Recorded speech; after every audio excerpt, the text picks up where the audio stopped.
Hi friends, కరివేపాకు చెట్టు. మనం ప్రతి ఒక్కరి ఇళ్ళల్లో కూడా కరివేపాకు చెట్టుని పెంచుకుంటాం కదా. ఇది కంపల్సరీగా ఉండాల్సిన చెట్టు అండి. ఎందుకు?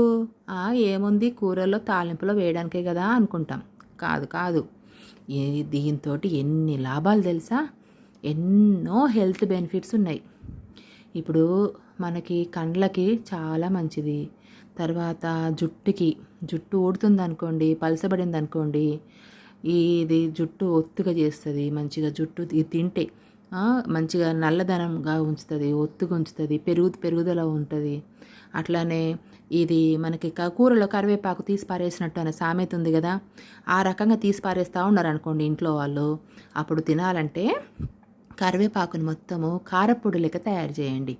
కారపొడి తయారు చేసుకొని అన్నం తినే ఫస్ట్ ముద్దలో నెయ్యి కారపొడి వేసుకొని, ఈ కరివేపాకు కారపొడి వేసుకొని